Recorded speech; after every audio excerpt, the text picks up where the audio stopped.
Hi friends, hero సిద్ధార్థ్కు ఒకప్పుడు తెలుగు ఇండస్ట్రీలో మంచి క్రేజ్ ఉంటుంది. బాయ్స్ సినిమాతో హీరోగా పరిచయమైన సిద్ధార్థ్ అతి తక్కువ కాలంలోనే లవర్ బాయ్ ట్యాగ్ను సొంతం చేసుకున్నాడు. ముఖ్యంగా తెలుగులో బ్యాక్ టు బ్యాక్ హిట్లను కొట్టి స్టార్ హీరోగా మారాడు. నువ్వొస్తానంటే నేనొద్దంటానా, చుక్కల్లో చంద్రుడు, బొమ్మరిల్లు, ఆట, కొంచెం ఇష్టం కొంచెం కష్టం, ఓయ్ వంటి సినిమాలతో సిద్ధార్థ్ తెలుగు ప్రేక్షకులను ఆకట్టుకున్నాడు. తర్వాత వరుస ఫ్లాపులు పలకరించడంతో తెలుగులో నటించడం మానేశాడు. సిద్ధార్థ్ ప్రస్తుతం తమిళ ఇండస్ట్రీకి మాత్రమే పరిమితమయ్యాడు. తాజాగా హీరోయిన్ అదితి రావ్ హైదరీను సిద్ధార్థ్ సైలెంట్గా వివాహం చేసుకుని షాక్ ఇచ్చాడు. కొన్నాళ్ళుగా వీరిద్దరూ గాఢమైన ప్రేమలో ఉన్నారన్న విషయం అందరికీ తెలిసిందే.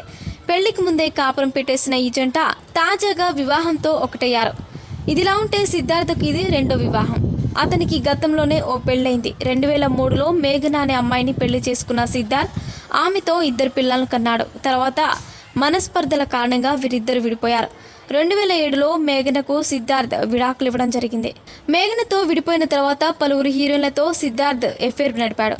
కమల్ హాసన్ కూతురు శృతి హాసన్తో కొన్నాళ్ళు డేటింగ్ చేసిన సిద్ధార్థ్ ఆ తర్వాత హీరోయిన్ సమాంతతో కొంతకాలం రిలేషన్లో ఉన్నాడు. సిద్ధార్థ్ వీరిద్దరూ జబర్దస్త్ అనే సినిమాలో కలిసి నటించారు. ఆ సమయంలో ఏర్పడిన పరిచయం ప్రేమగా మారింది. సమాంతతో కలిసి సిద్ధార్థ్ గుడిలో పూజలు నిర్వహించిన ఫోటోలు అప్పట్లో బాగానే వైరల్ అయ్యాయి. తర్వాత వీరి మధ్య అభిప్రాయ భేదాలు తలెత్తడంతో సిద్ధార్థ్కు బ్రేకప్ చెప్పింది. అదితి రావ్ హైదరితో ప్రేమాయణం సాగించిన సిద్ధార్థ్ ఇప్పుడు ఆమెను వివాహం చేసుకున్నాడు.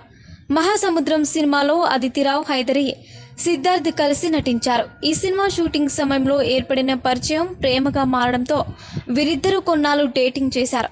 తాజాగా తమ బంధాన్ని పెళ్లిగా మార్చుకొని వైవాహిక జీవితంలోకి అడుగుపెట్టారు.